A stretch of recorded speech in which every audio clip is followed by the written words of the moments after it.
আসসালামু আলাইকুম ভিউয়ার্স, আশা করি আল্লাহর রহমতে ভালো আছেন। আমার আজকের রেসিপি রোগান জোশ বা রগন জোশ যাই বলেন না কেন, খেতে কিন্তু আসলেই জোশ। এই রেসিপিটি আমি আপনাদের সাথে আজকে শেয়ার করতে যাচ্ছি। ভিউয়ার্স, আমার চ্যানেলটি যারা সাবস্ক্রাইব করেছেন তাদেরকে অসংখ্য ধন্যবাদ, আর যারা এখনও সাবস্ক্রাইব করেননি প্লিজ সাবস্ক্রাইব করে পাশে থাকা বেল আইকনটিতে ক্লিক করে রাখুন, যেন পরবর্তী নোটিফিকেশনগুলো আপনারা সহজেই পেয়ে যান। তাহলে চলুন ভিউয়ার্স, দেখে নেওয়া যায় কিভাবে এবং কি কি উপকরণ দিয়ে রান্না করে নেওয়া যায় রগন জোশ রেসিপিটি। 1 কেজি গরুর মাংস নিয়েছি, আপনারা চাইলে মুরগি বা খাসি দিয়ে করতে পারেন। আমি 1 কাপ টমেটো কুচি নিয়েছি, জয়ফল নিয়েছি আমি 4 ভাগের 1 ভাগ, জয়ত্রী নিয়েছি 1টি, বাদাম নিয়েছি 5টি, লবঙ্গ নিয়েছি 5 থেকে 6টি, গোলমরিচ নিয়েছি আমি 1 চা চামচ, জিরা নিয়েছি 2 চা চামচ, বড় এলাচ নিয়েছি 2টি, ছোট এলাচ নিয়েছি 5টি, দারুচিনি 3 টুকরা, পোস্তদানা নিয়েছি 1 টেবিল চামচ, নারিকেল নিয়েছি, নারিকেলের দুধ করে নিয়েছি আমি এখানে 1 কাপ, আর ব্লেন্ড করে আলাদা আলাদা করে গরম মশলা করে নিয়েছি। আর এই রেসিপির প্রধান উপকরণ হলো কাশ্মীরি মরিচ। আমি কাশ্মীরি মরিচ প্রথমে কুসুম গরম পানি দিয়ে আমি 15 মিনিট ভিজিয়ে রেখেছি, পরে আমি ব্লেন্ড করে নিয়েছি। এই ব্লেন্ড করা মরিচের সাথে আমি ধনে গুঁড়া 1 টেবিল চামচ, 1 টেবিল চামচ হলুদ গুঁড়া, 1/2 টেবিল চামচ মরিচ গুঁড়া, আর গরম মশলা গুঁড়া দিয়ে দিচ্ছি আমি সবটুকু। শুধু এখান থেকে 1 টেবিল চামচ গরম মশলার গুঁড়া আমি রেখে দিয়েছি। কেন রেখে দিয়েছি পুরো রেসিপিটি আপনারা দেখলে বুঝতে পারবেন। 5 টেবিল চামচ নারিকেল দুধ দিয়ে আমি মশলা পেস্টটি তৈরি করে নিচ্ছি।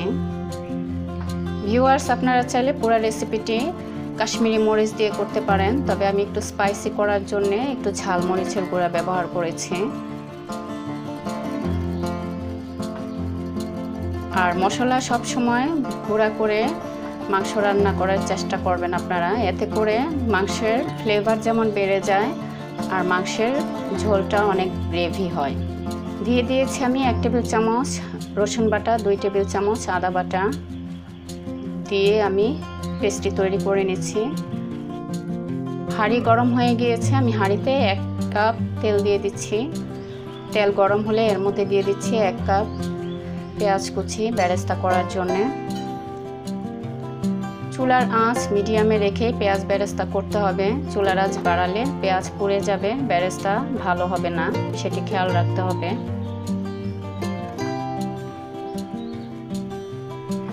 পেঁয়াজ বেরেস্তা হয়ে গিয়েছে, আমি একটি ডিশে তুলে নিচ্ছি পেঁয়াজ বেরেস্তা, আর এই তেলেই আমার রান্নাটি হয়ে যাবে। প্রথমে আমি 3টি তেজপাতা কেটে দিয়ে দিচ্ছি, এর মধ্যে দিয়ে দিচ্ছি মশলা পেস্ট, সামান্য একটু পানি দিয়ে দিচ্ছি মশলা কষানোর জন্যে। মিডিয়াম আঁচে রেখে মশলা কষিয়ে নিচ্ছি যতক্ষণ পর্যন্ত মশলার কাঁচা গন্ধটা চলে না যায়। স্বাদ মতো লবণ দিয়ে দিচ্ছি।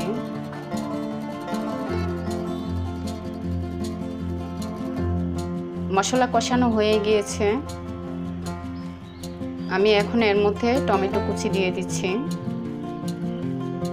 আমি সব সময় টমেটো দিয়ে যে কোনো রেসিপি রান্না করতে পছন্দ করি, আপনারা চাইলে সস দিয়েও রান্না করতে পারেন। দিয়ে দিচ্ছি এর মধ্যে নারিকেল দুধ,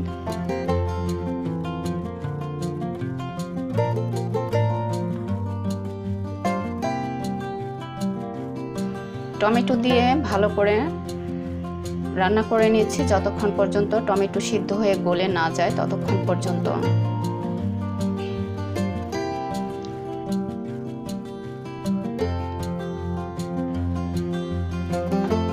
টমেটো গলে গিয়েছে, আমি এখন এর মধ্যে মাংস দিয়ে দিচ্ছি।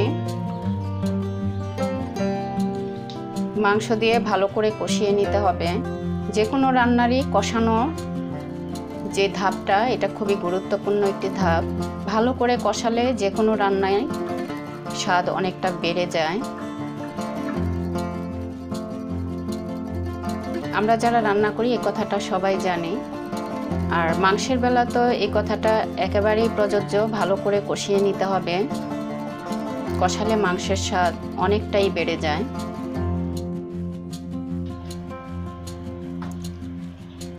পেঁয়াজ বেরেস্তা ঠান্ডা হয়ে যাওয়ার পর আমি হাতে ভেঙে পেঁয়াজ বেরেস্তা দিয়ে দিচ্ছি, আর কিছুটা পেঁয়াজ বেরেস্তা আমি রেখে দিচ্ছি।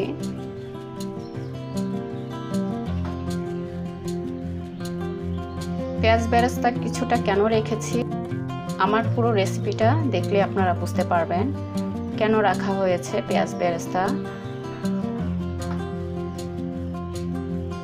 আমি আরো 2 মিনিট কষিয়ে নিচ্ছি পেঁয়াজ বেরেস্তা দিয়ে।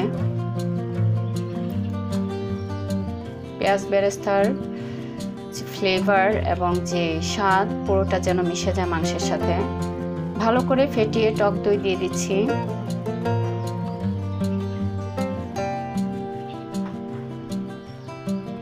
মাংসে কতটা পানি উঠেছে দেখতেই পাচ্ছেন ভিউয়ার্স, আমি কোনো রকম পানি দেইনি।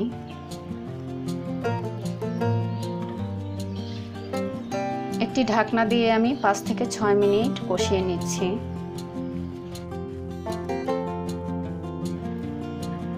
6 মিনিট পর ভিউয়ার্স ফিরে এসেছি,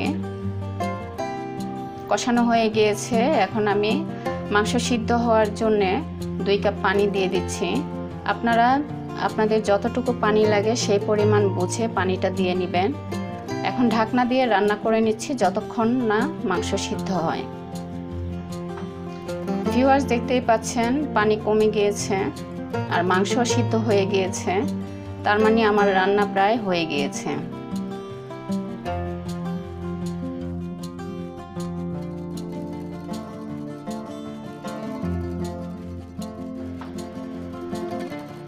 ভিউয়ার্স দেখতেই পাচ্ছেন তেল উপরে ভেসে উঠেছে। দিয়ে দিচ্ছি 1 টেবিল চামচ গরম মশলা, যে গরম মশলাটা আমি রেখেছিলাম। দিয়ে দিচ্ছি পেঁয়াজ বেরেস্তা। গরম মশলাটা আমি যে কোনো মাংস রান্নায় পরে ব্যবহার করি, এতে করে খেতে যেমন টেস্টি হয়, ফ্লেভারটিও পাওয়া যায়, খুবই চমৎকার।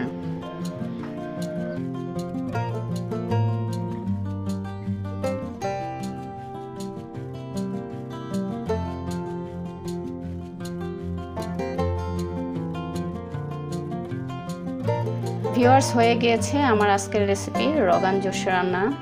আশা করছি আজকের রেসিপিটি আপনাদের ভালো লেগেছে। যদি ভালো লেগে থাকে তাহলে বাসায় রান্না করে খাবেন, বন্ধুদের সাথে শেয়ার করবেন, কমেন্ট করে আমাকে জানাবেন কেমন হয়েছে আজকের রেসিপিটি। আজকের রেসিপিটি আমি যেমন চেয়েছিলাম ঠিক ওরকম হয়েছে, খুবই সুস্বাদু হয়েছে। আপনারা যখন আমার রেসিপিটি ফলো করে বাসায় রান্না করবেন আপনারাও এই স্বাদটি পাবেন। এতক্ষণ আমার পাশে থেকে আমার রেসিপিটি দেখার জন্য অসংখ্য ধন্যবাদ। ভালো থাকবেন, দোয়া রইল। আসসালামু আলাইকুম।